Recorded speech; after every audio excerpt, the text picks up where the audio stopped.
Some underground heads is hating because we have fun. Yeah, we'd like to welcome to our studio Brother Johnny Achi from the Arab Americans for Syria. Wow. And former Congresswoman and Green Party candidate, I guess a producer here at KPFK Pacifica. She's such a regular guest. Miss right. Cynthia McKinney, if you could put a mic 1 inch to your mouth, we'd appreciate that. I understand the drill. I know you know.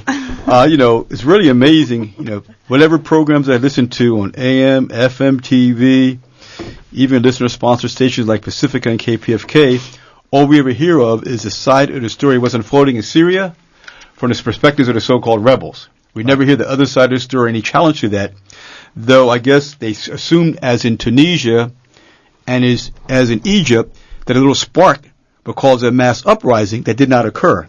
If we look at Tunisia and Egypt, we found the uprising occurring in major cities, a popular mass movement, non-violent, that challenged the status quo and quickly galvanized the masses of the peoples in Tunisia and in Egypt to overthrow these regimes that were neo-colonial regimes of the French and the United States and Israel. But in Libya and in particular Syria today, we find that in fact this has not occurred.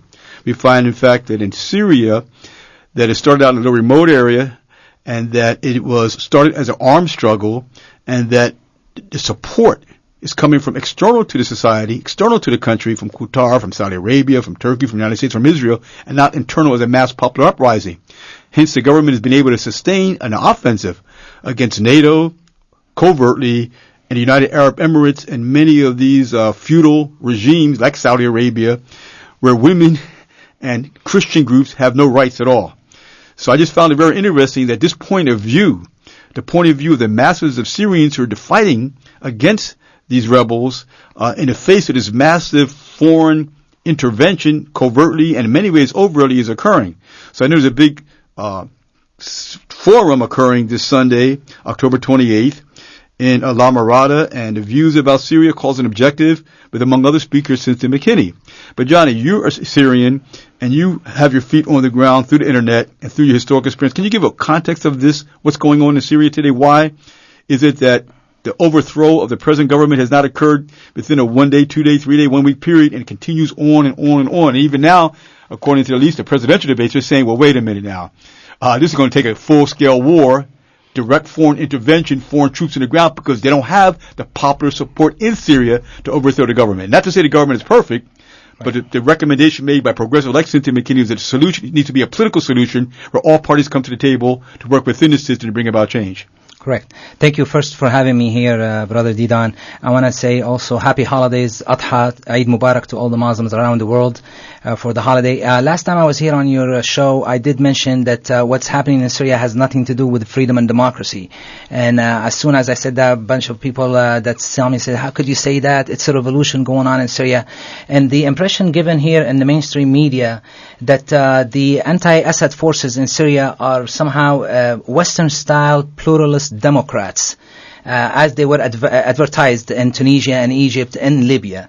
We all know that there aren't such thing in Syria any more than they were in any of these countries. Even you said earlier, the mass popular movement in Egypt, it was really by the educated, came out of the universities, by the Christians, by the women. Where are they today in the power? They're not represented. The Muslim Brotherhoods are in power in Tunisia, in Libya, and Egypt. Mm-hmm. So the Muslim Brotherhood, shaved the beard, put down the suit and tie, introduced by Turkey to the United States as the people that we need to work with as a moderate Islam. They can be ruled. They guarantee that there will be no wars against Israel. They guarantee to have a peace, with Israel. Something that Syria has refused to do and continue to refuse to do. Today, Syria. This is not Johnny saying it today at the Freedom Now show. Yesterday, if you read the Reuters, they talked about the different armed groups, Islamic militants in Syria. They mentioned over almost close to 300 different groups. Most of them are equipped by Qatar and Saudi Arabia. It's not anymore me saying it. It's mainstream media. On October 14, the New York Times talked about the U.S. officials said that U.S. President Barack Obama and senior officials of his administration are aware that arms flow from Saudi Arabia and Qatar to Syria arrives to the hands of hardline Islamic jihadists. Now, why do we want to support Islamic jihadists in a government that has secular regime? A government that gives rights to all its inhabitants, has never ruled as a sectarian. Why do we want to bring a sectarian war to Syria? That is the question I would like to ask, NATO and the U.S. What is it that you want Islamic jihadists in Syria for? It seems interesting because if you look at the United States' best friend in that part of the world, Saudi Arabia. Right. But we look at the role of women in Saudi Arabia, we look at the role of other religious groups in Saudi Arabia. It's feudalistic. It's savage. Right. We look throughout North Africa. Actually, we can start with what happened in Afghanistan and Iraq. We have, especially in Iraq, Libya, and so forth, the democratic secular governments. Women were the most liberated by UNESCO statistics in terms of quality of life indicator, education, healthcare, and so forth, the best in that part of the world. The United States seems to be bent on overthrowing progressive, democratic, egalitarian governments and putting into power these feudalist governments because in terms of access to the markets, access to natural resources, U.S. capital dominating economies, they can do that with these feudal Islamic regimes, whereas with these democratic, secular, progressive regimes, the first characteristic of that is we believe in our culture, we believe in our civilization, we believe in our values, and we don't want foreign values to dominate our culture. That is the truth. That is the truth, Brother Didan. If I may say that in Syria, there is no demand for freedom and democracy because freedom and democracy exists in Syria more than it exists in any other countries in the region. Mm-hmm. Okay? So Syria is free of crimes. It was at least free of crime. It was one of the top 10 safest countries in the world. It was free of maybe foreign bases, American bases. Yeah, it was free of that. It was free of other countries stealing our resources. That's true. It was free of international debt. Syria had zero international debt. That doesn't suit the West well. They want a country that belongs to them. They want the resources of that country belongs to them. And that's what those Islamic militants, if they do come in power, they're going to provide. It will become another U.S. protectionist like Saudi Arabia and Qatar is. And what's amazing is that once these folks come into power, there's always the blowback. That in fact they'll take the weapons and the money and the training and go against U.S. targets throughout the region because fundamentally they're making a tactical alliance with the United States to come to power. Once they come to power, they have their own agenda, bringing about an Islamic, feudal Islamic, orthodox interpretation of society, of creating a society that basically follows their interpretation of this feudal glad you mentioned that, because Leon Panetta still insists that there is no arms sent from the United States. Okay, now of course the United States sells arms to Qatar and Saudi Arabia, and then they can in turn send them through Turkey. But there was something very disturbing 3 days ago. Was Stinger missile, shoulder-to-air missiles, was spotted with the armed militant, Islamic militant. The U.S. says there's no way that those were sent by the U.S. Okay, we have to agree that there's no way those sent by the U.S., but there is a NATO-U.S. agreement that these missiles, especially these missiles, cannot be sold to a non-NATO country. Mm-hmm. They're very dangerous because that's, like you said, they will fire back at anybody who flies over the Mediterranean. So I'm assuming then Turkey, because it's the only NATO country, is sending those missiles. There's about 20 missiles, Stinger missiles, high-tech advanced missiles. What are they needed in those Islamic militants to overthrow a government in Syria? How is that going to bring democracy and freedom to this country?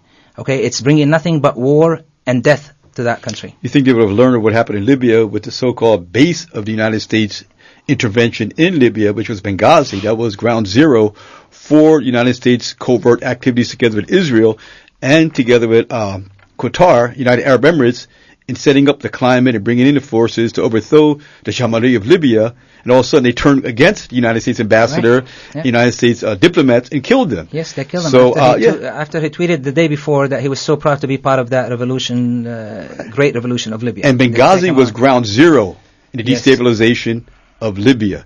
Miss McKinney, you're speaking at this program. But I'm speechless. I really am speechless. I'm speechless on several fronts. One, I just finished reading a report that said that there were 2 stand-down orders that were given by the CIA higher-ups in Benghazi when the ambassador came under attack. Then the Woods, who was one of the special ops persons who was killed, was told to stand down. And he was told twice. He ignored the order and went to protect the ambassador. So this is very reminiscent of 911, where Secretary of Transportation Mineta testified that when the soldier came in and said, "Does the order still stand?" and Cheney several times told him, "Yes, the order still stands." And of course, that order was not specified, but there was no scrambling of jets. So it's as if there was a stand down order. Now, I don't know if we will be able to get to the bottom of this beyond political posturing, particularly after November 6th. But when it comes to this notion of blowback and, the United States being, hurt, or its interests being hurt because of blowback, that's just not true. Because the United States has the resources to withstand whatever it is that's dished out, because they are the ones who have financed and made the means possible for the dishing, that whatever dishing takes place, they are the ones who made it possible. And so to think that the United States national interest, as currently defined by the leadership, those in positional authority of the United States, that they have something to fear from these people. These are their allies. And so if we look historically at the calculations that are made, the CIA said if you wanted to have regime change in Rwanda, up to 500,000 people could be killed. Well, 1 million people were killed. And that was a price that was worth it for whatever the policy objective of those in control of United States policy were willing to make. Madeleine Albright said 500,000 Iraqi children. It was a price that was worth it. And so, when I read that there were comic books that championed Dr. Martin Luther King Jr. and they permeated the atmosphere in Egypt, I want to know who paid for them. Mm-hmm. And when I learned that there were trainings of how to use Facebook and Twitter, I want to know who paid for it. I want to know what the National Endowment for Democracy was doing in Egypt 2 years prior to this, I don't want to call it the Arab Spring cleaning has been referred to on the internet. So, in short, what I'm probably stunned at is that we've seen this play out time and time and time again. And so you would think that the people would figure it out, that they would see that this template is being used over and over again, and so they won't be tricked by it. So, the Iraqis now see what their country is like after U.S. democracy has been brought to it. The Afghanis see.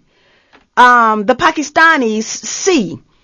So now, why is there confusion with the Libyans? Or why was there? Why is there now confusions with the Syrians? I don't get this reaction that, this instance is different. Whenever the U.S. military machine rolls, it's bad news for everybody else. Well, because Freedom Now has to provide a voice to many points of view, Afrocentric, Pan-African, internationalist, third world, and so forth, we have limited time, because this can be a very long discussion. But for people to listen to the audience, they want to get involved with the discussion, we're having a program this Sunday. Maybe Johnny can give some details. Sure. We're going to be, tomorrow, Ms. McKinney is going to be speaking about Syria, causes and objectives at the Holiday Inn in the city of La Mirada, California. The address 14299 Firestone Boulevard. It starts at 4 p.m. For RSVP, please call 888-686-9992 or just show up at the door. 4 p.m. tomorrow at the Holiday Inn in La Mirada, California. And there will be Syrian speaking. Yes. There will be a broad town hall discussion for those who are truly interested in hearing another point of view rather than a kind of United States, Euro, capitalist point of view that actually is permeated throughout even nonprofit radio. So we encourage you to come. That's this Sunday. I will be there. Freedom Now will be in the house. The Holiday Inn in La Mirada at 14 2099 Firestone Boulevard. That's 4 o'clock this Sunday, and we will continue the discussion tomorrow. I'd like to thank those in the listening audience who made a contribution during the fund drive. I'd like to thank our staff, our producers, and this is Freedom Now going off. And as always, we stand ready for the revolution.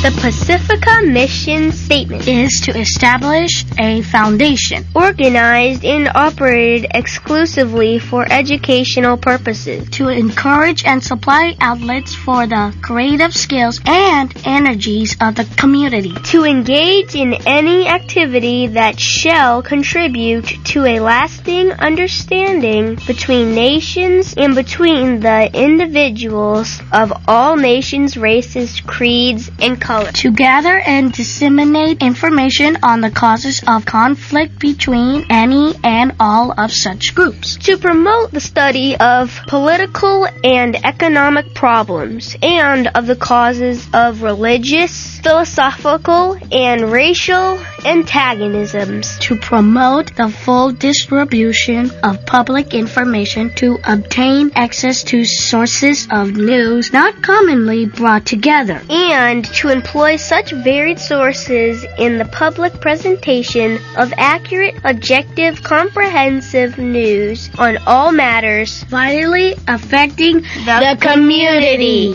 The Pacifica Mission Statement.